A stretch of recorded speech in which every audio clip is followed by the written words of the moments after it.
జై శ్రీరామ్. శ్రీరామ కథ 41వ భాగం. మూలం శ్రీ వాల్మీకి మహర్షి రామాయణం. సంకలనం మఖ. తర్వాత 14 మంది సైన్యాధిపతులను పిలిచి, మీరు వెంటనే బయలుదేరి వెళ్ళండి. శూర్పణఖ మీకు ఒక ఆశ్రమానికి దారి చూపిస్తుంది. అక్కడ మీరు రామలక్ష్మణులను ఇద్దరినీ సంహరించండి.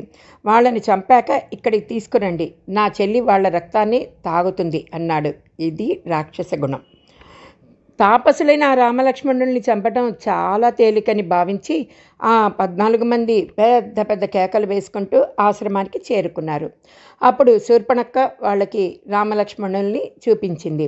వెంటనే ఈ 14 మంది శూలాలు, కత్తులు, పరిగెలు మొదలైన ఆయుధాలను పట్టుకుని రామలక్ష్మణుల మీదకి పరుగు తీశారు. అప్పుడు రాముడు, లక్ష్మణ, నువ్వు సీతమ్మ పక్క నిలబడు, నేను వీళ్ల సంగతి చూస్తాను అన్నాడు. ఇంద్రుడి చేతి నుండి వజ్రాయుధం విడవబడినట్టు రాముడు బాణములను తన ధనస్సుకు సంధించి విడిచిపెట్టాడు. రాముడు వదిలిన ఆ బాణాలు వాళ్ళ గుండెలకు ఉన్న కవచాలను పగలకొట్టి వాళ్ళ గుండెల్ని చీల్చుకుంటూ భూమిలోకి గుచ్చుకున్నాయి. ఆ 14 మంది పెద్ద పెద్ద కేకలు వేస్తూ నెత్తురోడుతూ నేల మీద పడి మరణించారు. ఇదంతా చూసిన శూర్పణఖ మళ్ళీ వెళ్ళి కరుడికి దగ్గర పడింది. ఇప్పుడే కదా 14 మందిని పంపించాను, మళ్ళీ ఏమైందని ఇలా పడిపోయావు అని కరుడు అడిగాడు. అప్పుడు శూర్పణఖ, పంపించావులేవయ్యా 14 మందిని రామలక్ష్మణులను చంపమని. వాళ్ళని రాముడు ఒక్క క్షణంలో చంపేశాడు. రాముడు మహావీరుడు. నిజంగా నీకు రాముణ్ణి ఎదిరించే శక్తి ఉంటే నీ దగ్గర ఉన్న కింకర్లను పంపించటం కాదు, నువ్వే స్వయంగా బయలుదేరు. నువ్వు వచ్చి దండకారణ్యంలో రాక్షసులకి కంటకంగా ఉన్న ఆ రాముణ్ణి సంహరించు. నువ్వు రాముణ్ణి చంపకపోతే నీ ఎదురకుండానే నేను నా ప్రాణాలని వదిలేస్తాను. అస్తమానం నా దగ్గరికి వచ్చి నేను వాడిని వీడిని చంపాను అంటూ ఉంటావేంటి? అవన్నీ ఉట్టిదే. నువ్వు సూర్యుడివి కాదు, రాముడు మహావీరుడని చెప్పాను కదా.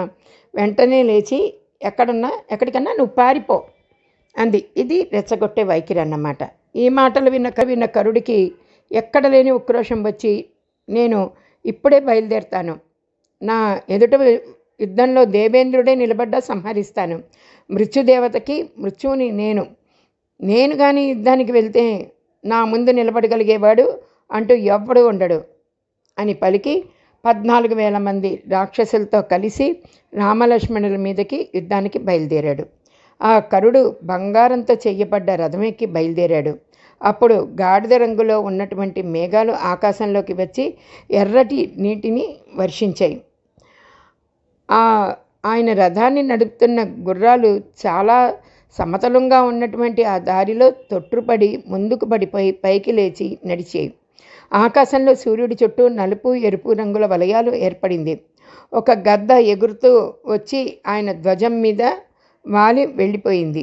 దిక్కులన్నీ అకారణంగా చీకటితో నిండిపోయాయి.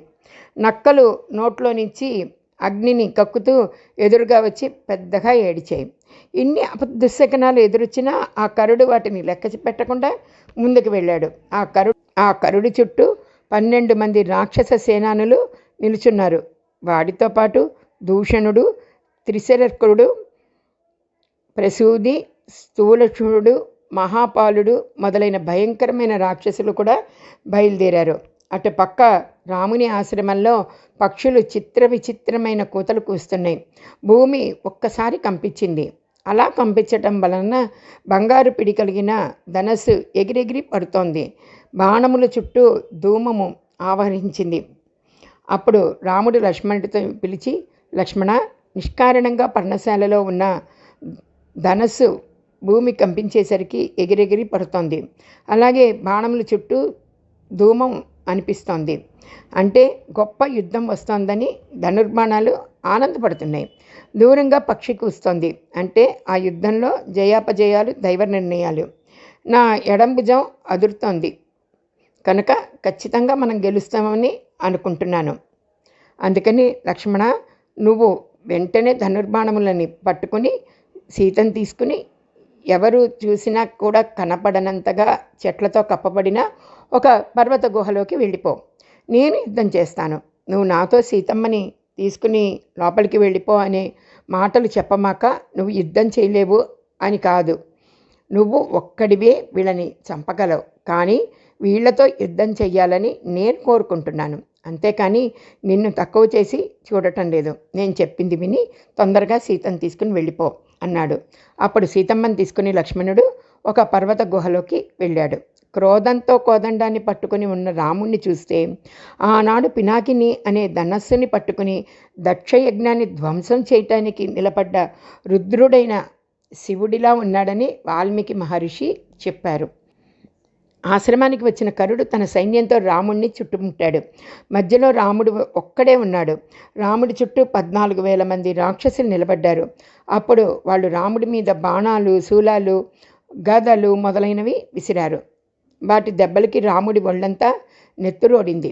నదీ ప్రవాహం వచ్చి కలిసిపోతున్నప్పుడు సముద్రం ఎలా సంతోషంగా ఉంటుందో, పెద్ద వర్షం పడుతున్నప్పుడు ఎత్తైన ప్రదేశానికి వెళ్ళి ఆబోతు ఎలా నిలబడుతుందో అలా రాముడు నిలబడి ఆ బాణ ప్రవాహాన్ని స్వీకరిస్తూ నిలబడ్డాడు.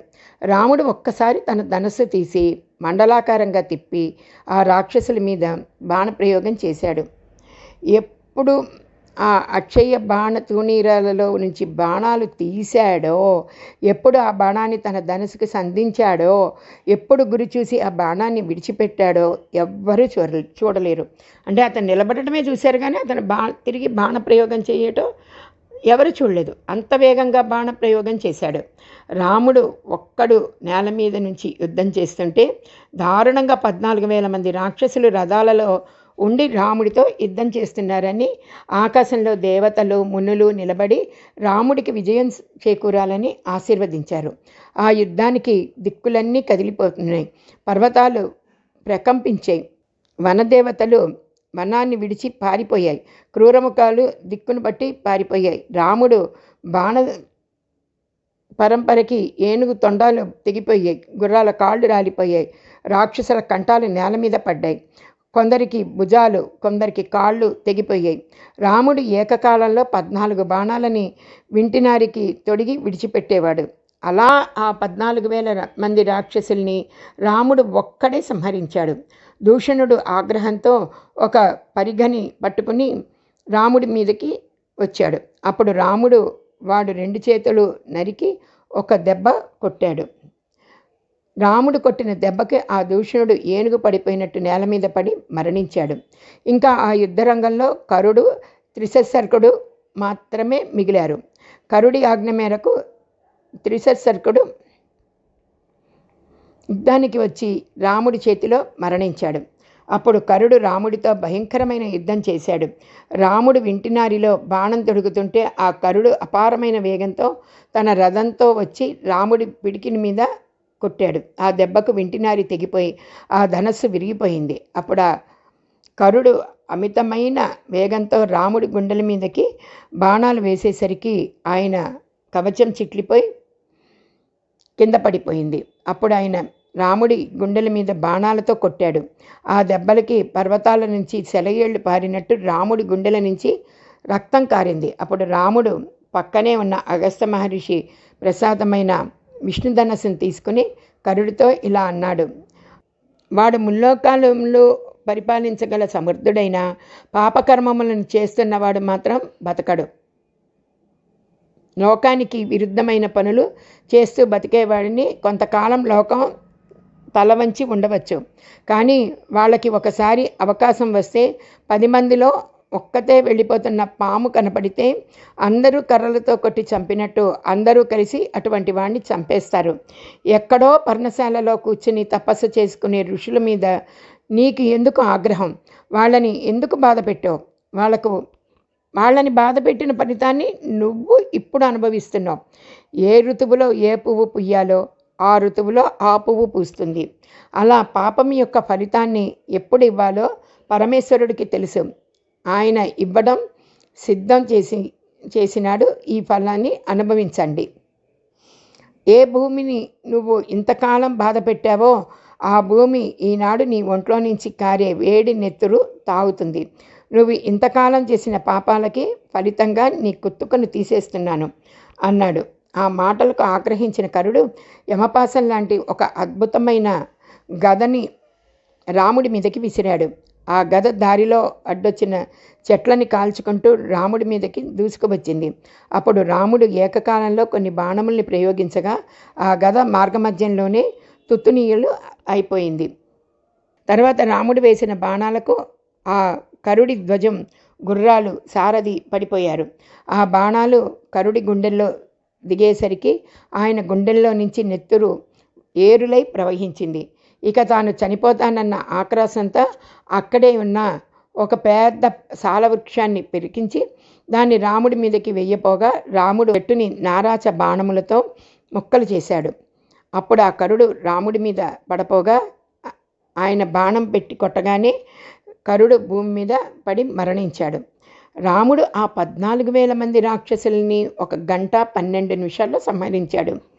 ఆయన తిరిగి వెనక్కి వస్తుంటే పైనుండి పుష్పవృష్టి కురిసింది. అక్కడున్న ఋషులందరూ ఎంతో సంతోషించారు. అప్పటిదాకా ఏం జరుగుతుందో అని కంగారు పడుతూ చూస్తున్న సీతమ్మ ఒక్కసారి పరుగు పరుగున వచ్చి రాముణ్ణి ముందు నుంచి గట్టిగా కౌగిలించుకుంది. పూర్ణచంద్రుడిలా వెలిగిపోతున్న ముఖంతో సీతమ్మ రాముణ్ణి పక్కన నుంచి వెనక నుంచి మళ్ళీ మళ్ళీ కౌగిలించుకుంది. అన్నయ్య చేసిన శత్రు సంహారానికి లక్ష్మణుడు పొంగిపోయాడు.